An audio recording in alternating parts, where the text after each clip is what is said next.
4,000m 세상의 지붕이라고 불리는 곳에 가진 것 없이 모든 것을 가진 사람들이 살고 있었습니다.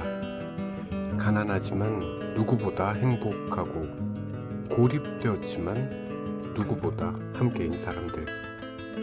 그들의 삶 속에 담긴 오래된 지혜를 담은 책, 오래된 미래를 소개해드립니다.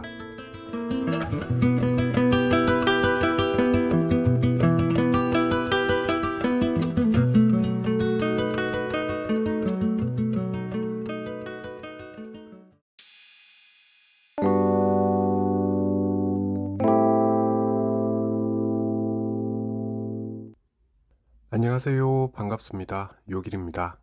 오늘은 오래된 미래라는 책을 가지고 왔고요. 이 책은 헬레나 노르베리 호지가 썼습니다.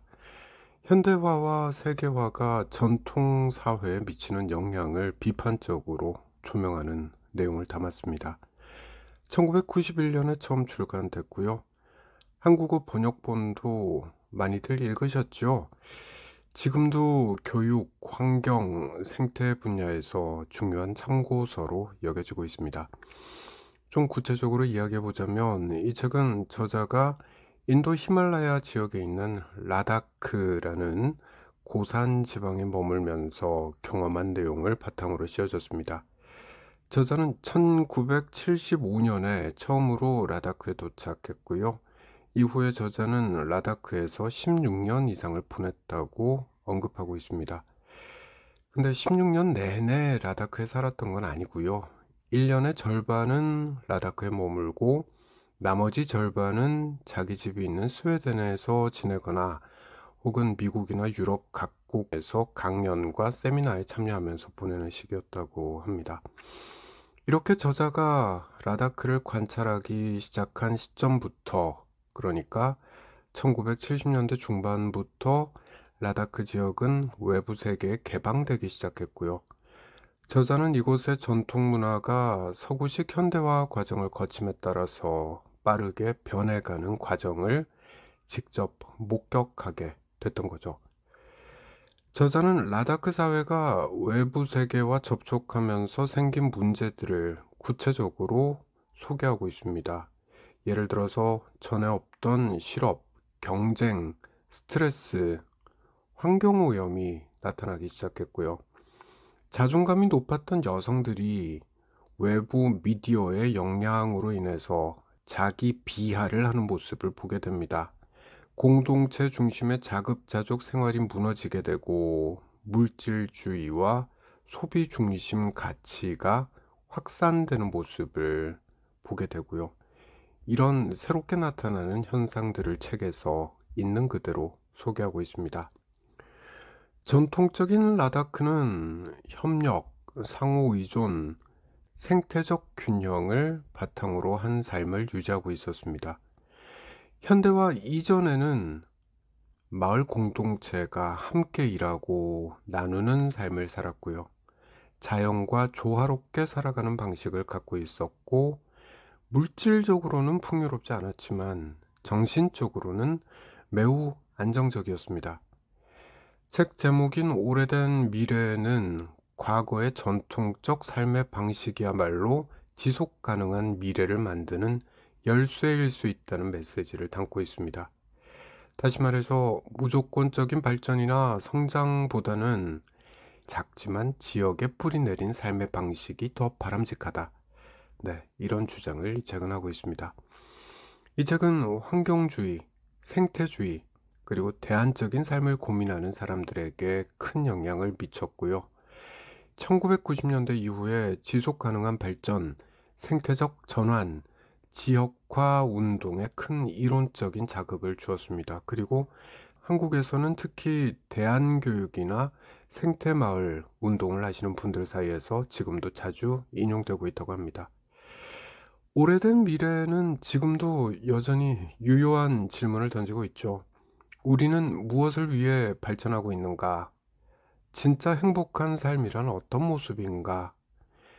기술과 물질이 중심이 된 사회는 인간에게 어떤 영향을 미치는가?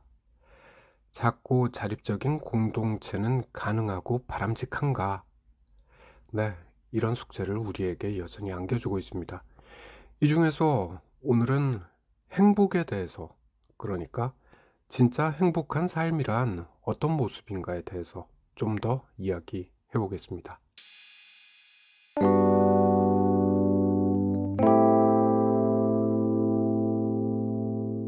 제가 이 책을 보면서 가장 많이 떠올렸던 질문은 바로 이것이었습니다. 행복이란 과연 무엇일까? 그리고 우리는 언제 진정으로 행복하다고 느낄까? 서구 사회에서는 보통 기쁨과 행복을 무언가를 성취하거나 획득했을 때 얻는 결과물로 생각하는 경향이 있습니다. 그러니까 좋은 대학에 가고 좋은 직장을 얻고 돈을 많이 벌어서 원하는 것을 소비할 때 만족을 느끼는 것처럼 말이죠. 이처럼 우리는 삶의 기쁨이 어떤 조건들의 사슬 위에 놓여 있다고 믿곤 합니다. 행복이란 결국 무엇을 이루거나 가지거나 남들에게 인정받을 때 비로소 느낄 수 있는 감정이라고 여기는 거죠. 다시 말해서 외부의 조건이 먼저 채워져야만 행복이 정당화되는 겁니다. 뿐만 아니라 개인의 기쁨과 행복은 다른 사람과의 비교에서 우위를 점했을 때 생긴다고 믿기도 하죠. 이 때문에 행복은 나 자신만으로는 온전히 완성되지 못하고 타인의 시선을 통해 확인받고 강화되는 모습을 띠게 됩니다. 감정의 표현 방식도 중요하죠. 우리는 감정 표현이 크고 뚜렷할수록 그것이 더 진실하고 강한 감정이라고 여기곤 합니다. 오랜만에 만난 사람과 껴안고 눈물을 흘리거나 기쁜 소식에 소리를 지르고 환호하는 걸 예로 들 수 있겠죠. 난 너무 행복해 라고 말로 외치고 팔짝팔짝 뛰면서 몸으로 표현을 해야 아, 얘가 진짜 행복하구나 라고 느끼게 되는 겁니다. 다시 말해서 감정을 더 크고 더 뚜렷하게 드러낼수록 그 감정이 더 진짜라고 받아들이는 거죠.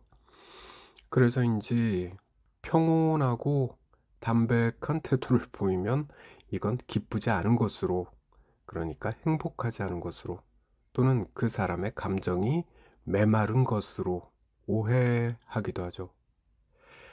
그런데 이런 우리와는 아주 다른 방식으로 행복을 느끼며 살아가는 사람들이 있습니다. 바로 라다크에 살았던 사람들입니다. 이들의 삶을 들여다보면 행복에 대한 우리의 생각이 완전히 뒤집힐지도 모릅니다. 예를 들어서 라다크의 탱화 화가인 60살의 은가왕 8조라는 이름의 할아버지 이야기가 이 책에 나옵니다.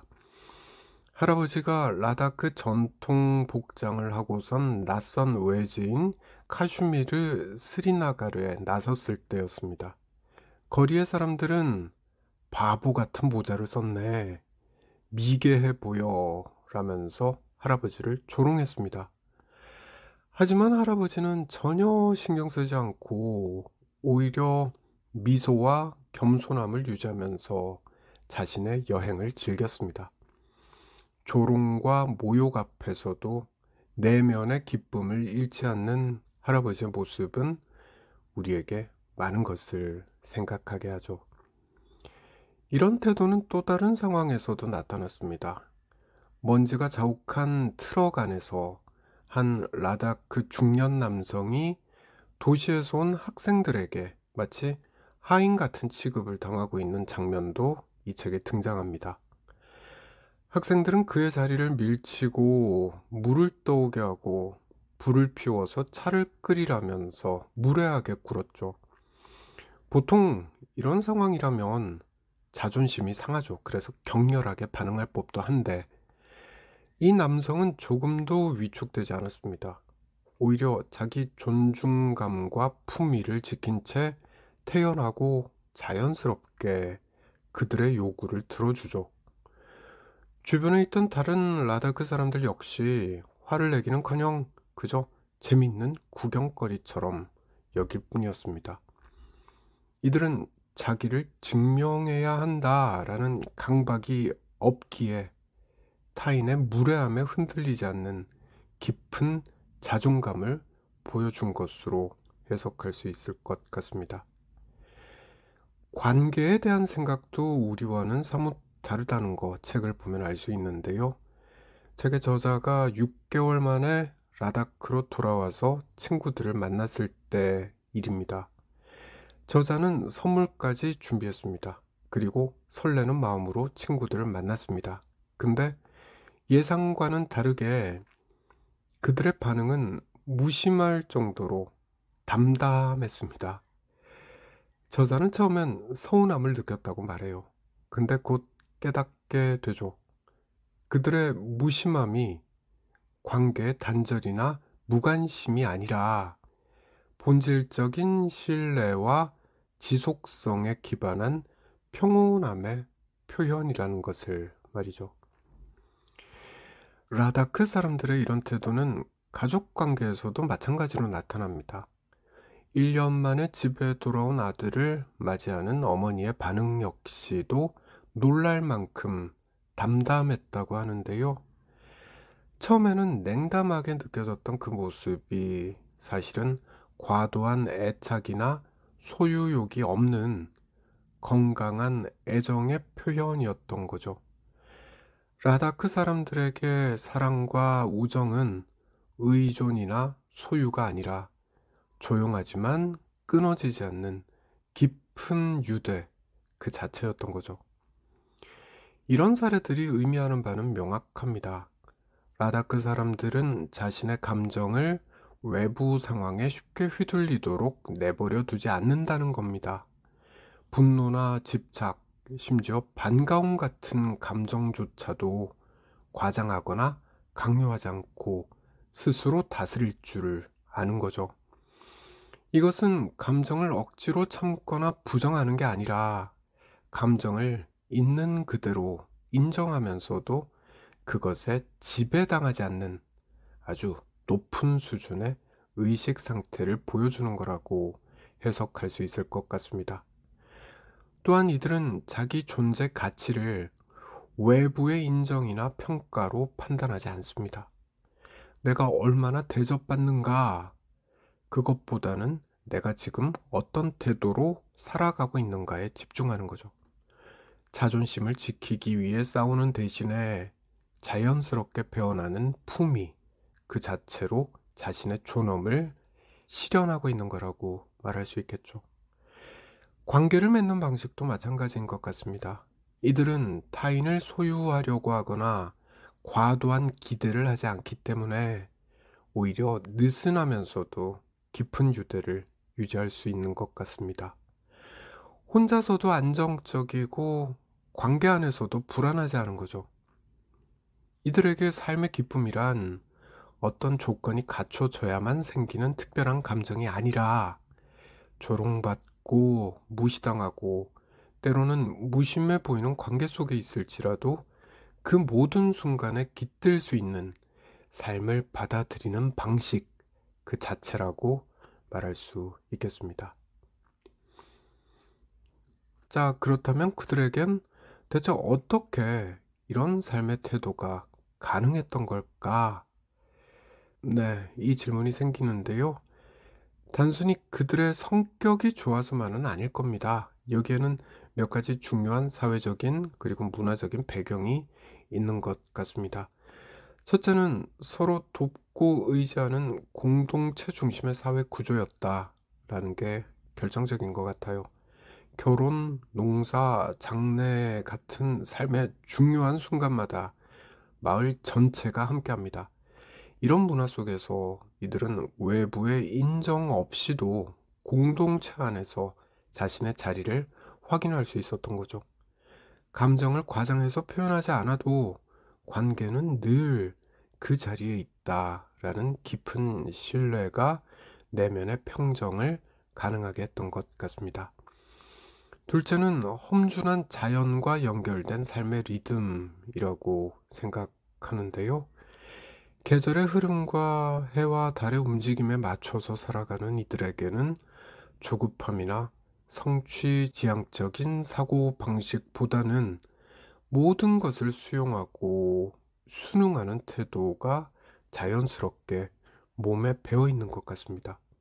삶을 있는 그대로 받아들이는 이런 태도가 바로 내적 조화와 기쁨의 기반이 되는 것 같습니다.